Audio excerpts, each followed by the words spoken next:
everyone, and welcome back to Jesse Hecht Creative. Today we're going over the comic book and animated film versions of Spider-Man Noir and Spider-Ham. Before we begin, make sure to hit that like button and smash that subscribe button. Now let's get to it. Spider-Man Noir's head is pretty interesting. The goggles are very cool. I like how they look. They even have straps going around the entire head with some nice deco for that. We have little dots and stitches going all along the head, sometimes in different places, and it's very varied in a way and looking awesome. I love how this thing looks. It's great. The body we've seen before from the Red Skull kit bash I did a little bit ago. The coat looks really nice though. It's in a good color black. We have some gray pants going down to boots with some buckles and stuff. He comes with 2 guns for his accessories. That's pretty nice. It's a body we've seen before, but no less underappreciated. He does come with 2 guns. They're pretty awesome, and there's also a holster to put them in. They fit really well with a hole at the bottom. As far as kit bashing goes, he needs a hat. You can put this hat on him from the Invisible Man Data Toys figure. It looks alright, but doesn't really fit that well. Maybe with some heat and stretching it'll work, but I'm not doing that to my only copy. As far as articulation goes for Spider-Man Noir, the head goes back this far, forward this far, you get some swivel, and a little bit of pivot over here, up this far, down all the way around, swivel over here, double jointed pinned elbow right here. You do get a swivel and a hinge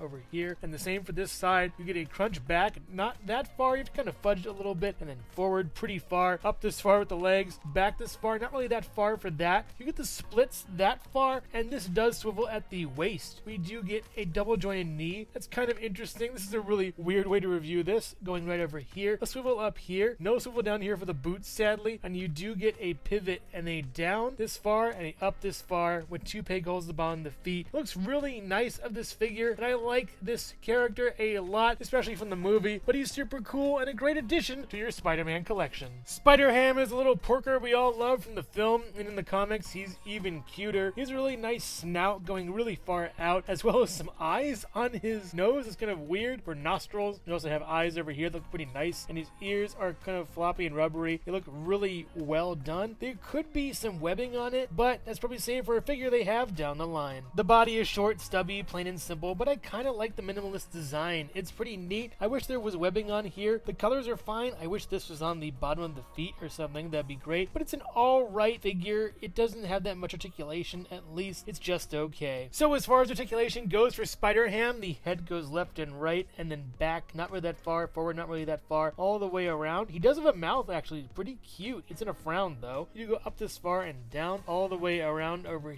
here. You get a swivel at the sort of elbow portion, and up this far, not really that great, and a swivel over here with no hinge for the hand. Up this far on the other side, it's just okay. Swivel over here for the hand as well. There are pre-posed points to just keep it in. This one going more downwards to an angle, this one going more upwards for web whipping. You can also rotate here at the waist and go back this far and forward, but there are big holes that are kind of weird. You can also go side to side, but that looks kind of weird too, strangely enough. I do like the spider symbol. You get a swivel over here at the leg, a swivel over here at the leg for the boot cuff, and 2 peg holes above the feet. Very minimalist articulation, but hey, at least we have articulation. After all, with this Spider-Ham, we won't probably for the rest. Spider-Ham stands at about 3 1/4, maybe 3 1/2 inches tall or so, while Spider-Man Noir stands at just above 6 inches tall or so, and also here at Jesse Hecht Creative.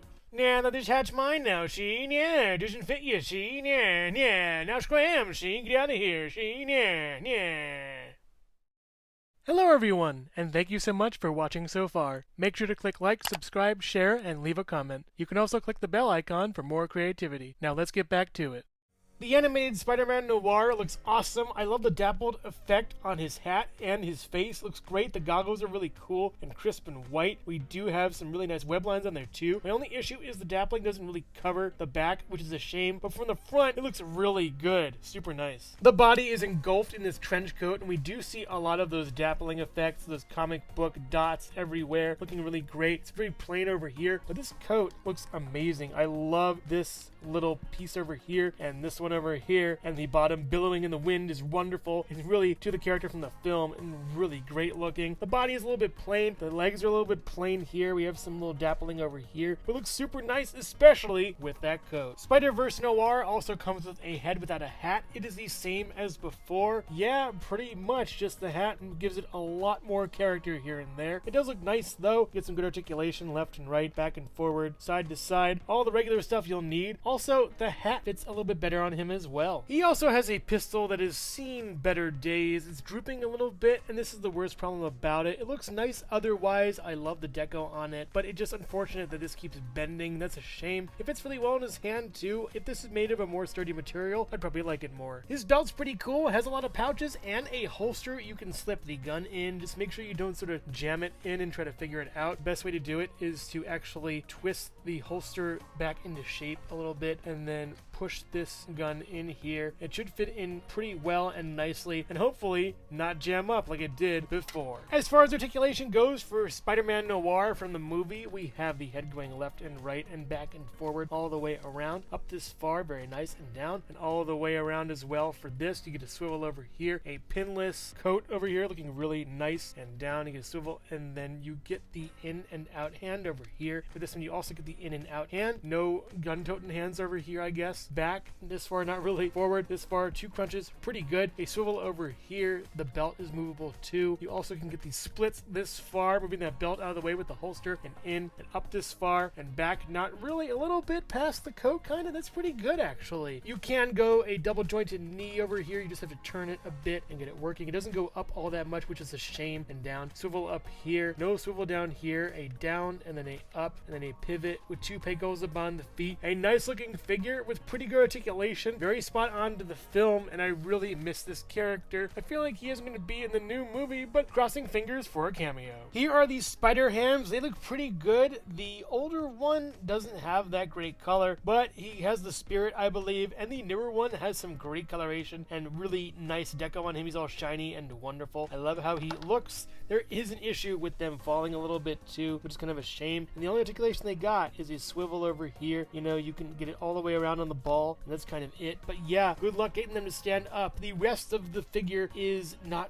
really posable at all, which is a shame, but the new one looks phenomenal. Spider-Ham stands at about 2 1/4, maybe 2.5 inches tall up to the top of the ears, and Spider-Man Noir from the movie stands at about 6 1/4 inches tall or so. They're very nice figures, very reminiscent of the film. I do wish they had a little bit better articulation though. And also here's Jesse Hecht Creative. Ow, that hurts. Okay, fine, buddy. You can have the hat. Just give it to the kids or something. Yeesh. Here's all the figures side by side. They look nice together. You can see how a lot of them took inspiration from the other in different proportions and different looks. There's obviously a spindly, cartoony style to the animated ones versus the more buffed out, fleshed out, realistic somewhat comic book style. Overall, these are some pretty cool figures in or out of the Spider-Verse. The comic book Spider-Man Noir looks really nice. He could use a hat, but otherwise, he's a great base body for kit bashing and other figures. I'm not a fan of the spindliness of his guns, and the articulation by his shoulders leaves a lot to be desired, but the rest of him is still pretty cool. The comic book inspired Spider-Ham looks really nice. I like how big and bulky he is. He has some good articulation, just not the greatest, and I've seen Hasbro go above and beyond with their figures, and I hope they can retool him sometime soon. The animated Spider-Man Noir looks really great. He looks faithful to the film, and I really like how I have this figure finally. Nicolas Cage is awesome. I really love how he looks. The dappled look is really nice. I just wish they carried it through the entire figure. The sculpting is wonderful for him and very unique. He's all one color, so it probably was easy. I'm not a fan of the gun being warped, but he won't really use it when he's punching bad guys. The animated Spider-Ham is a letdown for me. I do appreciate the color redo on this one, but the articulation, again, leaves a lot to be desired. I do find that he looks great. He just needs a touch up with some web lines and he'll be good to go. I highly recommend getting these figures despite their flaws. They just look really cool and it's a great take on Spider-Man in different variations. But make no mistake, if either of these characters show up in the movie, I'm gonna go ham. So which one is your favorite? Let me know in the comments below. Thank you so much for watching Jesse Hecht Creative. Feel free to click like, subscribe, share, or leave a comment. You can also visit us at jessehechtcreative.com, where you'll find more reviews like this one. Thanks again for watching and keep being creative. Stay tuned.